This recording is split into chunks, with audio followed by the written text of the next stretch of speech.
Allez, c'est parti pour cet Armageddon. Maxime qui a fait match nul avec les pièces blanches contre Veselin Topalov dans la partie longue et il avait joué l'italienne Maxime. Et donc là, on est de retour dans l'Armageddon. Les règles sont simples. 10 minutes pour Maxime avec les pièces blanches, 7 pour l'ex-champion du monde bulgare. Et Maxime qui a l'obligation de gagner. Et donc on est dans une berlinoise. C'est pas la variante de la finale, mais c'est la variante qui donne une structure de pions symétrique au centre, mais avec un avantage de développement pour Maxime qui va pouvoir mettre son pion rapidement en D4, alors qu'on voit que les noirs sont un peu en petit problème d'organisation avec ce cavalier D6 qui est assez mal placé et qui serait bien heureux d'être sur la case F6. Donc Maxime qui déplace son cavalier sur la case C3 et Veselin Topalov qui recule avec son cavalier en E8 pour libérer son pion D et son fou C8. D4 joué par Maxime qui prend le contrôle du centre. Pour le moment, pas de D5, c'est contrôlé. Donc fou F6 pour chasser la tour. Maxime qui repart vers E1. Partir en E2 peut parfois être possible avec l'idée de gagner un tempo pour doubler sur la colonne E. Mais la case E1 est évidemment aussi très intéressante puisque ça laisse les diagonales pour le fou et la dame ouverte. Veselin Topalov qui a joué le coup D5 donc pour prendre le centre. Et Maxime qui joue un B3. Petit coup malin qui menace peut-être fou A3 pour venir enfermer la tour F8. C6 avec l'idée sur fou A3 d'avoir cavalier D6 qui va être joué immédiatement et qui empêche le C6 cavalier prend D5 qui aurait lieu si le pion avait été en C7. Maxime qui développe maintenant sa dame sur F3. Fou E6, les deux joueurs ont terminé leur développement, mais on voit que les pièces de Maxime sont beaucoup mieux placées. C'est lui qui a les priorités, entre guillemets, des attaques, mais ça reste quand même solide d'un côté noir. Sur dame F4 pour attaquer le cavalier, on va jouer fou E7 côté Topalov, et on va dire... C'est justement la partie. Oui, j'ai eu un petit retard de mise en place, mais finalement, je suis solide et je te laisse venir avec ton avantage de développement. Le fou, donc, qui est venu en E7. Maxime va maintenant probablement faire un plan à base de fou D3, cavalier E2, cavalier G3 pour essayer de ramener et faire un surnombre à l'aile roi et peut-être après jouer C4, C5, B4, même B5 pour jouer l'espace à l'aile dame. Maxime qui va essayer de s'expand, comme disent les Américains, de s'étendre sur l'échiquier en prenant de l'espace à l'aile dame, à l'aile roi ou même les deux. Donc on va voir maintenant Maxime qui est en train de réfléchir. À mon avis, il hésite entre cavalier E2 ou fou D3. Il met le fou en D3, il était revenu en F1 tout à l'heure parce qu'il devait laisser le chemin pour le pion D pour avancer en D4 et maintenant il revient en D3, tapé sur la diagonale, immédiatement fermé par Veselin Topalov qui joue G6 pour boucher la diagonale de ce fou. Et il prend aussi éventuellement les cases du cavalier qui serait venu en G3, les cases H5 et F5. Mais Maxime qui réagit immédiatement par H4, il veut venir affaiblir ce roi avec éventuellement l'idée de jouer H5 et menacer peut-être des pion prend, fou prend, pion prend, tour prend E6. Bon, il y aura encore eu des problèmes tactiques, mais on voit que ça commence à se préciser. Il a joué sur H4, cavalier E8, Veselin, il échange les fous de case noire et c'est le H5 maintenant pour Maxime qui prépare peut-être une épine en H6 qui pourrait faire mal. Ce serait des menaces latentes à long terme sur la case G7 autour du roi noir. Ici Veselin qui va peut-être jouer cavalier F6 pour provoquer les choses. Parce que pour le moment, le pion il a le choix. On peut le garder en H5. Évidemment, les noirs n'ont pas envie d'aller prendre ce pion H5 qui aurait du tour E3, tour G3 qui pourrait faire mal. Le roi serait trop ouvert et ça ouvrirait aussi la diagonale du fou. Donc peut-être qu'on a envie de jouer cavalier F6 avec les noirs, essayer de provoquer H6 et peut-être roi H8. Bon, je sais pas trop après ce qu'on ferait. Une fois que ce serait pion, on serait en H8. Peut-être tour E8, cavalier D7, dame F8. Il faudrait réussir à le gérer, mais au moins ça enlèverait le choix au blanc qui là est vraiment latent et très gênant. Donc c'est à Veselin de jouer. Il a joué dame F6, dame prend F6, qui prend F6, HG. HG et fou prend G6. Il s'est pris une tactique le joueur bulgare et ouais, c'est une catastrophe. C'est déjà punto pour Maxime. Catastrophique le dame F6. Il a donné du matos en 1 et c'est déjà terminé pour cet Armageddon. Topalov qui n'a pas résisté à la furia tactique du joueur français. Alors il va falloir encore conclure parce que c'est vrai que match nul donne victoire, mais Maxime là qui est revenu en F3 avec le fou et en D3 avec le fou, qui a joué F3, qui va mettre le roi en F2, qui va préparer cavalier F4, tour H1. Ça a l'air de gagner assez facilement. D'ailleurs, je ne l'ai pas signalé, mais les blancs gardent le bon fou contre le mauvais fou ici. Le roi qui vient en F-Dalle, le cavalier en D6 qui n'a pas beaucoup de rebonds finalement, contrôlé par le fou. Peut-être un petit cavalier G3 de Maxime pour empêcher cavalier F5. C'est une option. On peut aussi simplement jouer tour H1, échanger une paire de tours et ramener le roi vers G3, vers F4. C'est aussi une option. Bon, là, tout gagne. Hein. Tour H1 semble être le plus simple. J'imagine qu'il va échanger ouais, les tours sur H4. Et peut-être maintenant roi G3, il n'y aura pas de cavalier F5, G4 aussi jouable.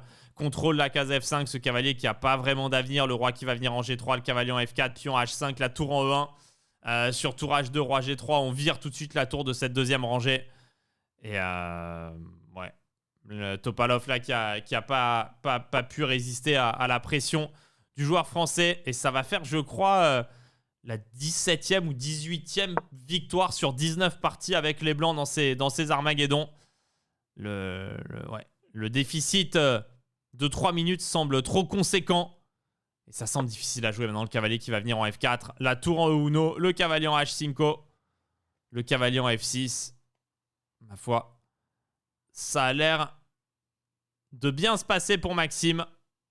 Là, il n'y a quasiment plus rien à dire. On va juste admirer le numéro 2 français dans cette partie qui va terminer proprement. Bon, mettre une tour en E1, un cavalier en H5 et un pion en F5, ça paraît être une bonne idée.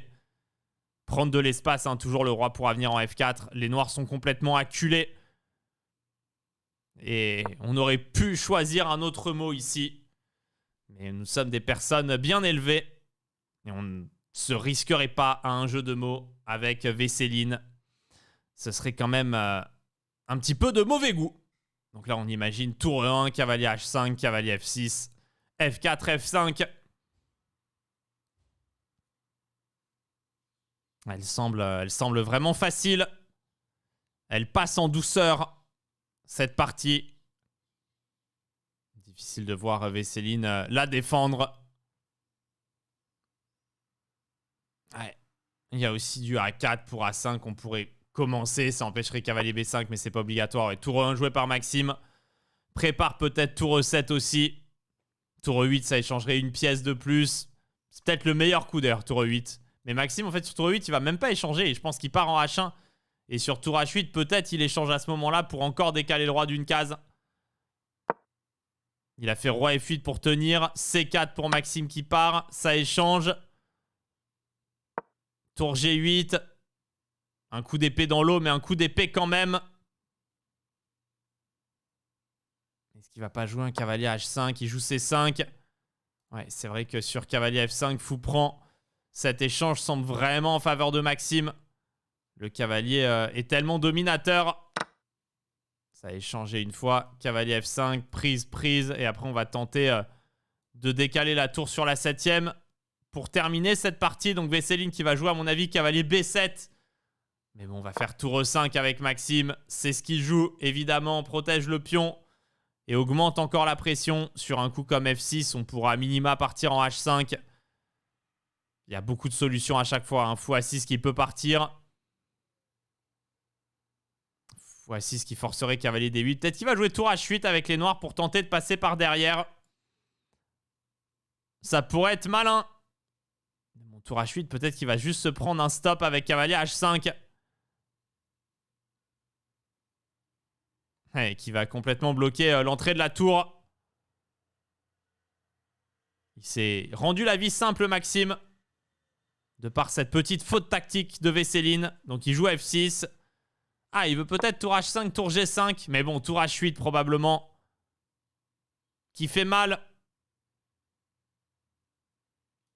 Tour G5, tour H8, tour G8.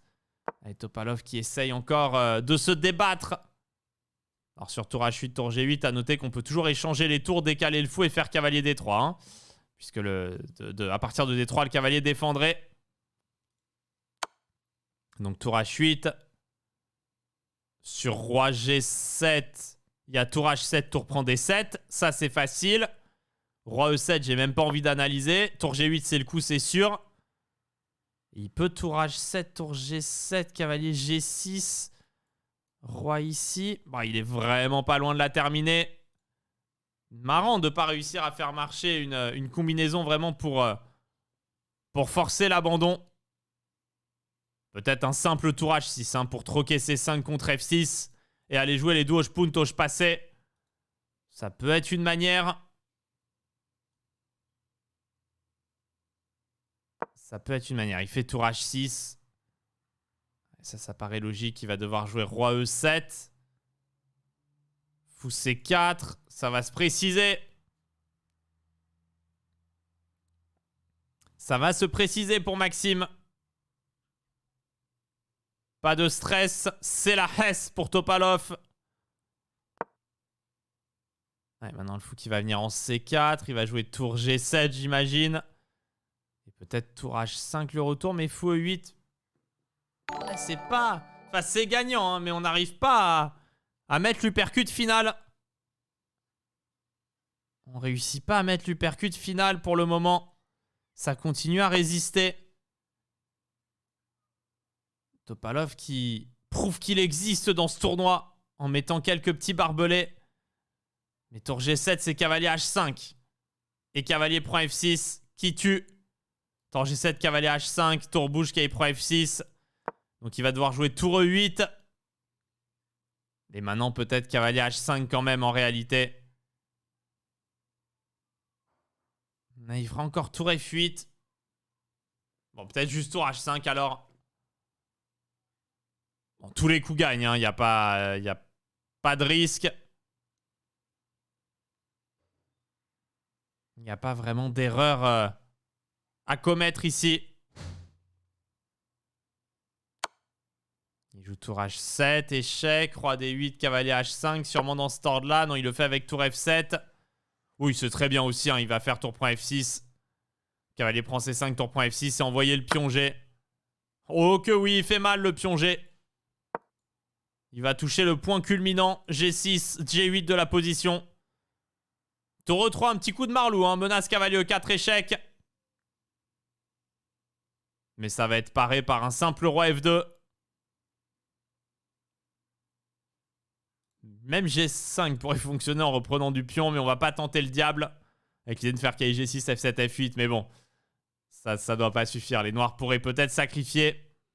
Voilà, Maxime va jouer un simple roi F2, mais tour C3. Et Topalov qui défend quand même bien. Marrant, il a commis une gaffe incroyable. Sous la pression, hein.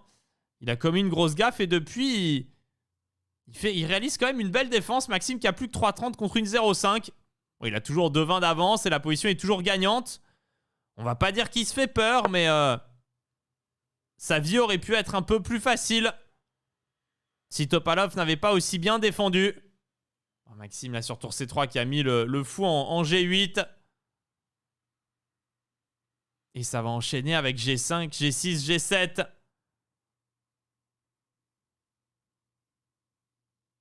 Décaler le fou et G8. Ouais, ça devrait suffire, hein. Ça devrait suffire.